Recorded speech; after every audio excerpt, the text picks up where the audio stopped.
নমস্কাৰ সকলোকে আমাৰ চেনেল এক্সাম জ্ঞান চামলৈ ৱেলকাম জনাইছোঁ। বন্ধুসকল, আজিৰ ভিডিঅ'টোত আমি ৰেলৱে NTPC আৰু গ্ৰুপ ডি এক্সামৰ কাৰণে উপযোগী হোৱাকৈ বায়'লজিৰ চেল টপিকটোৰ পৰা 20টা অতিকে মষ্ট ইম্পৰ্টেণ্ট MCQ আমি লৈ আহিছোঁ। বন্ধুসকল, এই যিকেইটা MCQ আছে তাৰে মেক্সিমাম কুৱেশ্যন যিবিলাক আমাৰ প্ৰিভিয়াছ ইয়াৰৰ ৰেলৱে বিভাগৰ হওক বা SSC, CGL, SSC, CHSL লেভেলৰ হওক তাৰ পৰা কালেক্ট কৰা হৈছে। তো বন্ধুসকল, এই 20টা কুৱেশ্যন আপোনালোকে এটা মক টেষ্ট হিচাপে ল'ব আৰু আমাক কমেণ্টত জনাব যে আপুনি 20ৰ ভিতৰত নিজে কিমানটা কুৱেশ্যন কাৰেক্টলি কৰিব পাৰিলে। তো ঠিক আছে বন্ধুসকল, বেছি দেৰি নকৰি আমি আমাৰ ভিডিঅ'টো ষ্টাৰ্ট কৰোঁ।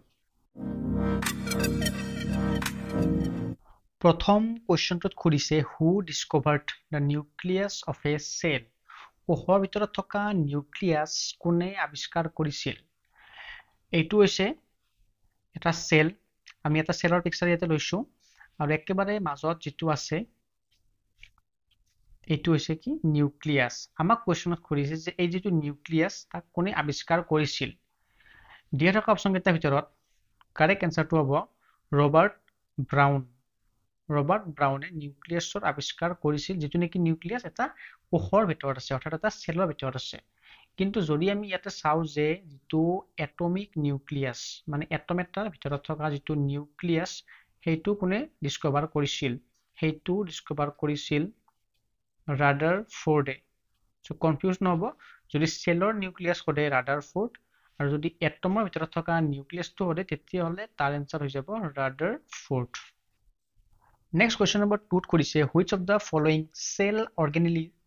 Is semi permeable. মানে তলত দিয়া কোনটো চেল অৰ্গেনেলি মানে হৈছে এটা চেলৰ ভিতৰত থকা যিবিলাক মানে বস্তু সেইবিলাকক কয় চেল অৰ্গেনেলি। যেনে ধৰক গলগি এপাৰ্টাছ, মাইটকণ্ড্ৰিয়া সেইবিলাক, আৰু নিউক্লিয়াছ এইবিলাক কি হয় চেল অৰ্গেনেলি হয়। আৰু ইয়াৰে কোনটো চেল অৰ্গেনেলি কি হয় সেমি পাৰ্মিয়েবল। সেমি পাৰ্মিয়েবল মানে হৈছে কি হয় সিলেক্টেড সাবষ্টেন্স বিলাককে ই তাৰ মানে কোষটোৰ ভিতৰত সোমাবৰ কাৰণে পাৰমিশন দিয়ে। মানে সিলেক্টেড যিবিলাক মানে সাবষ্টেন্স সেইবিলাকক কি কৰে ভিতৰত চেলৰ ভিতৰত সোমোৱাৰ কাৰণে পাৰমিশন দিয়ে, তাক কয় কি সেমি পাৰ্মিয়েবল। আৰু দিয়া থকা অপশ্যন কেইটাৰ ভিতৰত ইয়াৰে কাৰেক্ট আনসাৰ হৈ যাব প্লাজমা মেমব্ৰেন। প্লাজমা মেমব্ৰেন হৈছে সেমি পাৰ্মিয়েবল। বন্ধুসকল, মই ইয়াতে যিবিলাক MCQ লৈ আহিছোঁ সেইবিলাক মেক্সিমাম কুৱেশ্যন কি হয় প্ৰিভিয়াছ ইয়াৰ কুৱেশ্যনত পৰা কালেকশ্যন কৰা হয়। যদি আপোনালোকে চাই যে এইটো কুৱেশ্যন কেতিয়া আহিছিল SSC CHSL 2018 কুৱেশ্যন হয় এইটো। আৰু ঠিক তেনেকে যিকেইটা আমাৰ আগৰ কুৱেশ্যন আছিলে সেইকেইটাও কি হয় RRB NTPC এইটো। নেক্সট এইটো যদি আমি চাওঁ এইটো কিহৰ আছিল SSC CGL 2016 কুৱেশ্যন। ঠিক আছে, আমি কুৱেশ্যন নম্বৰ 3টো চাওঁ। কুৱেশ্যন নম্বৰ 3ত আমাক কি কৈছে হুইচ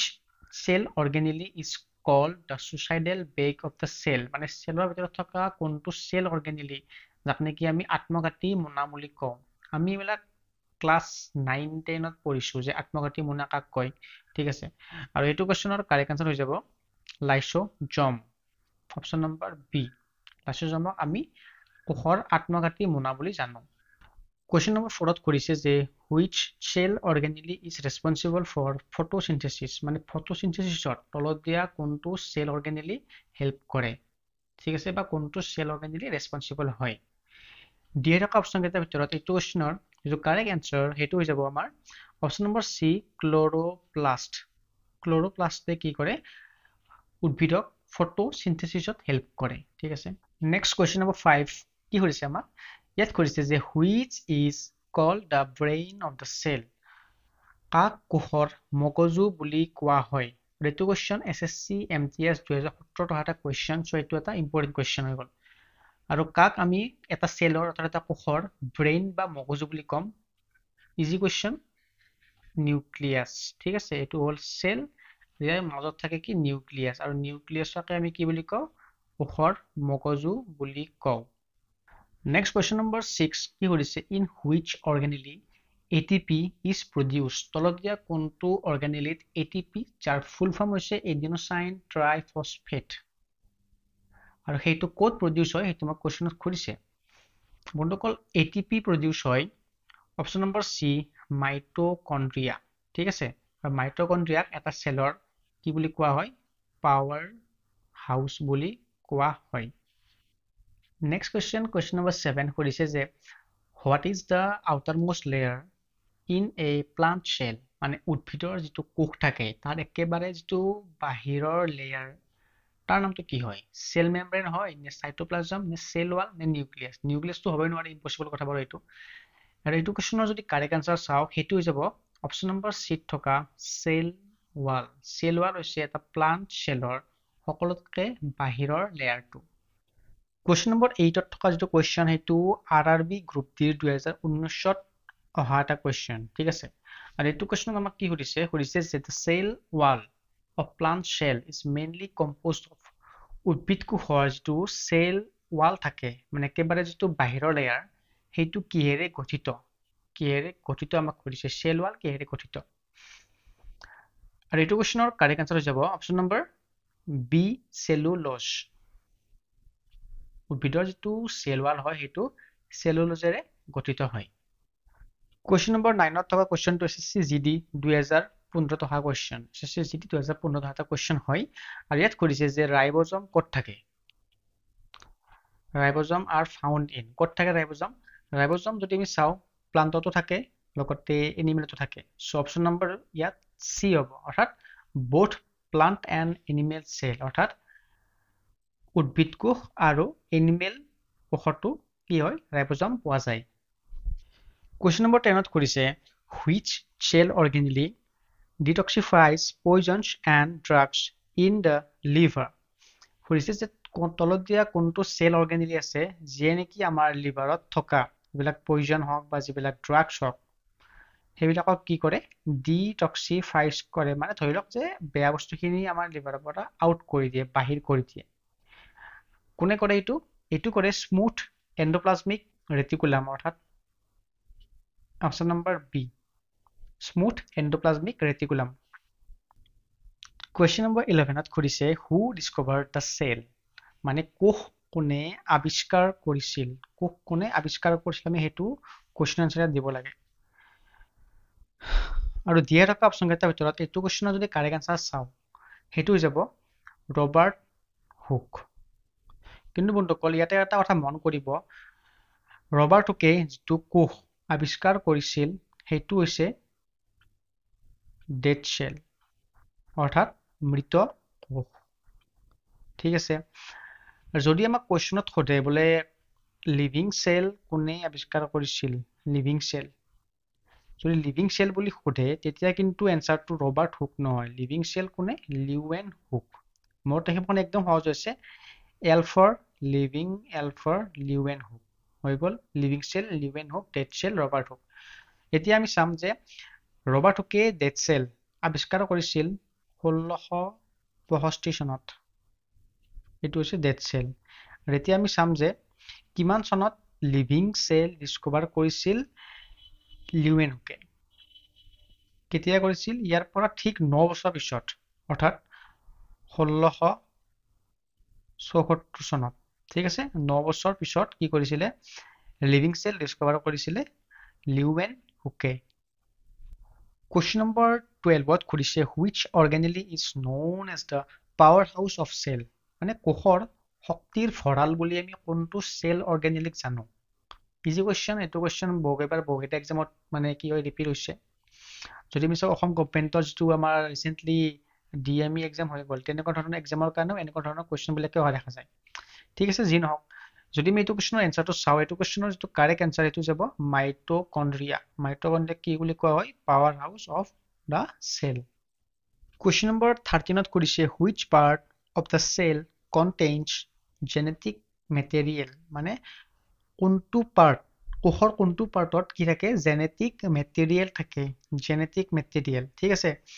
আৰু জেনেটিক মেটেৰিয়েল থকা যেটো কোষৰ পাৰ্ট হয় হেতু হৈছে কি নিউক্লিয়াছ অপচন নম্বৰ সি হ'ব এতে কাৰেক্ট আনসাৰ Question number 14 ত কৰিছে plant cells are different from animal cells because they have উদ্ভিদ কোষ যিবিলাক আছে সেই কোষবিলাক কি হয় নৰমালি প্ৰাণী কোষৰ পৰা অলপ বেলেগ হয় আৰু তাৰ কাৰণটো কি হয় আমাক হেতু কৰিছে ঠিক আছে যদি আমি চাও যে যিবিলাক প্লান্ট সেল আছে উদ্ভিদ কোষ যিবিলাক আছে তেওঁলোকৰ কি থাকে এখন সেল ওয়াল থাকে আমি অলৰেডি ডিসকাস কৰিছো এটো কোৱেশ্চন যে সেল ওয়াল কিহেৰে গঠিত তেনেকৈ আমি অলৰেডি ডিসকাস কৰিছো কিন্তু যদি আমি ইয়াতে চাও যিবিলাক প্ৰাণী কোষ আছে সিহঁতৰ সেল ওয়াল থাকে নে নাথাকে ইহঁতৰ সেল ওয়াল নাথাকে কিন্তু উদ্ভিদ কোষৰ সেল ওয়াল থাকে নেক্সট কোয়েশ্চন নম্বৰ 15ত কৰিছে which of the following is a single celled organism মানে তলত দিয়া কোনটো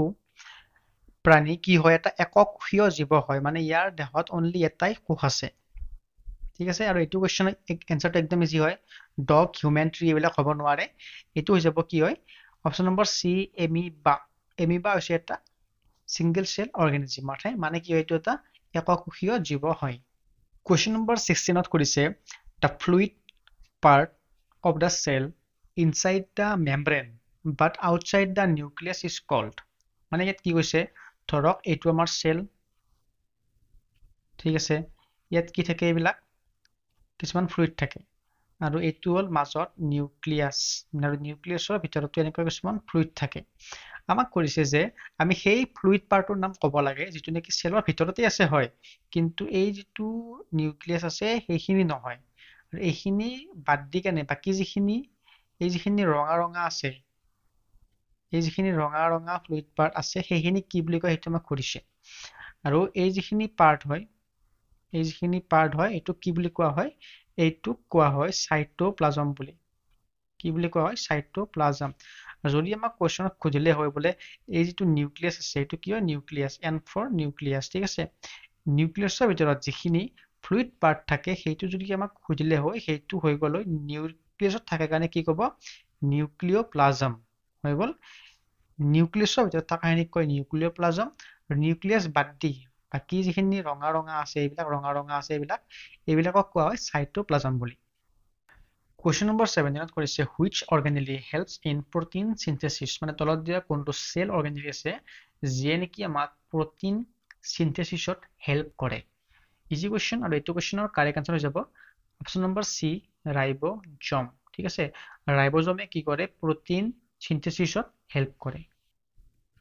Question number 18 কৰিছে which cell organelle is responsible for digestion and waste removal